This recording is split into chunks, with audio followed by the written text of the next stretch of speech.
Daniela, thank you so much for joining us today. I have to say, I'm really excited because I am going to Westside Ballet's Nutcracker. You are Yay. playing Sugarplum Fairy this year. I am. All right. I know that you're a homegrown baby. You've been at Westside Ballet, but you're off at Miami City Ballet's pre-professional program. What does it mean to come back this year and be able to star as the Sugarplum Fairy? I'm beyond excited. It's always been like a distant dream, I guess it's always been a goal. And when I found out about Miami and I decided to go, it was kind of like breaking my heart that I wasn't going to finish it off at Westside. But I talked to Martine and we were able to make this work. And I'm so happy that I get to do that. Yeah, it's always one of those things. I think when you start out as a little kid, you do party child, maybe you do Clara, that type of situation, and you grow through all of the roles. It probably felt almost incomplete if you're thinking, I was Right. never going to get to do West Side Ballet Sugar Plum. Right. Yeah, especially because last year we did kind of like we were so lucky to be able to do Nutcracker anyways, but since it was like it's a COVID year, we did like we didn't have a big audience, so it did feel like even more incomplete that I wasn't able to go back to the stage and perform for like thousands of people like we usually do.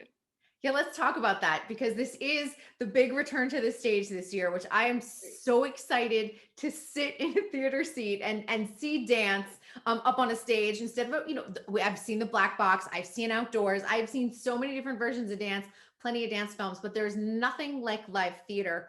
What does it mean to you? Very true. Um, yeah, it is the same for the performer as for the audience. It's so different to perform in such a beautiful theater as the Burtt Theater. And we were still very lucky to be able to do, spring show, and we had a little Studio Six theater.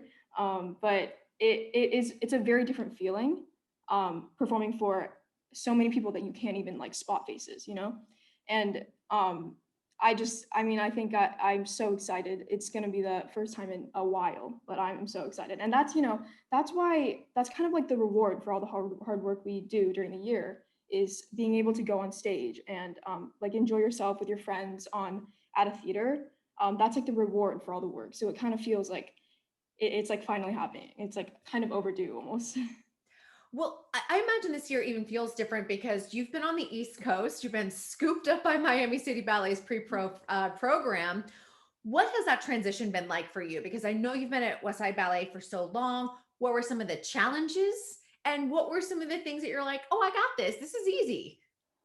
Right. I think in terms of training, Westside really it did prepare me in terms of like I guess just ballet skill. I didn't find it such a difficult transition to go to a pre-professional program. Definitely mentally, it's a little different just because you dance quite a bit more and the focus you're pushed a little harder and the focus on school as opposed to dance. It's like there's a different like the balance is a little different. So that just took some getting used to. But I think I'm doing fine. Hopefully, I'll finish off this year doing fine. Yeah.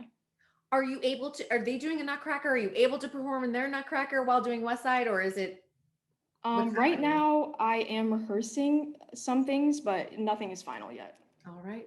Well, fingers crossed on that. Take us through what an average day is like for you at Miami City Ballet now, because obviously different than what you did at Westside. Yeah, so it is a little bit different. We dance a little bit more. Basically, in the morning, I wake up and I do school. I'm lucky enough to be able to continue doing an independent study program with my high school, Santa Monica High School. So I get on a meeting, I meet with my teacher, and I do some schoolwork for a few hours, and then at about 3, I walk over to Miami City Ballet. I'm lucky enough to live very close. I live like only like a 5-minute walk away, and we usually have on some days we have contemporary, some days we have like Spanish dancing, which is really cool. And we usually dance from 3 to about 7, or sometimes it's 3:30 to 7:30.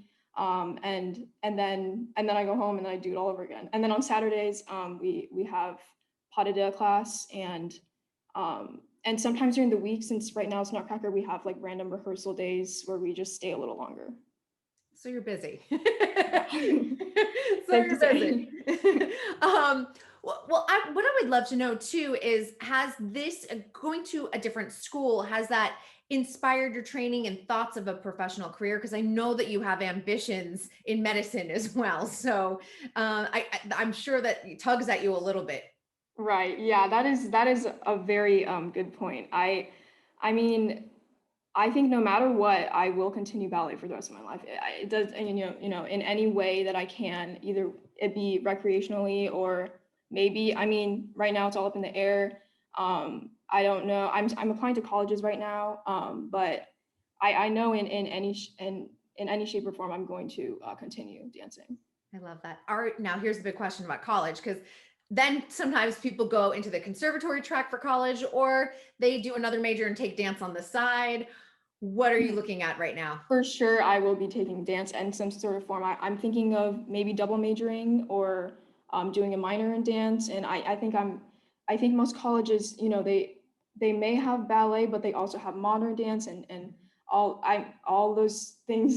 And I'm excited to, diversify my dance education. What schools are you looking at? Lots of schools, very many, and I mean, I'm looking. I'm not very picky. I'll just go wherever they take me. East Coast, West Coast, doesn't matter. I hope East Coast, Oh, okay. I but like my it. mom does want me to stay in California, so He misses you. we're yeah. Yeah, no, East Coast is fun to go to school though. There's so many, it's just totally different than I California. know. I would love. I really, one of my things is I really want to live somewhere where I can see the seasons change. Ah, maybe the Northeast then. Yes, I went to NYU, so I know all Oh, about like, nice. yeah, so it was Yes. definitely, you definitely get not only the city in all different seasons, but you do get the change of weather, of course, Yeah. which is amazing. And just saying, NYU, good academics, good dance school as well. Very true. Yeah, and Very tons of other studios at your fingertips right there in Manhattan too, which is true. cool. So what is it like coming back? Has this been just, I'm sure that you miss everyone, but I'm sure you're excited to show them what you've been learning at Miami City as well. Yeah, yeah, I'm excited, I guess, with a little mix of nerves. But yeah, I'm so excited to see everyone and see all my teachers. And I think it's important to mention that, like, I think Westside, the reason it's different from like most other ballet schools, and I've been to very many like summer programs and stuff, and I think the difference is the atmosphere and how the students, at least from my experience, it's been such an encouraging atmosphere rather than like a competitive atmosphere. And I've made some, I'm sure, lifelong friends at Westside, and it's just like it feels so good. It feels like a homey place because it's so warm, and like teachers are mentors as well as friends, and they really care about you, and not just as a dancer, but they care about you as a person as well. Yeah, I think that speaks for the school because it's always so amazing to see where you guys go off to. Some of you go to college, some go Right. into a professional career. Some people wind up, I know you have doctors and scientists who are members, alumni members, and it speaks volumes about the school because the training that you get will benefit you no matter what you do. Yeah. Yeah, that's incredibly important. All right. So for everyone that might be thinking about going to Nutcracker, maybe they've never been before, give them a reason to go and see you dance the Sugarplum Fairy this year. Okay.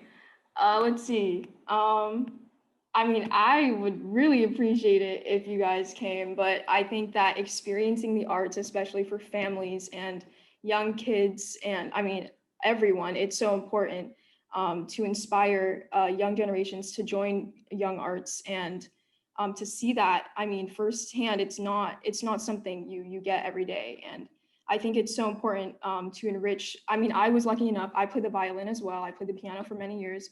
I was so lucky to be able to experience the arts, and I think that giving that opportunity to young kids and families is it's so important. And also, it's just so fun to watch Nutcracker. It's like, I mean, I have friends whose families go every year, and it's like a little tradition. And it's like Christmassy, and it's just so fun.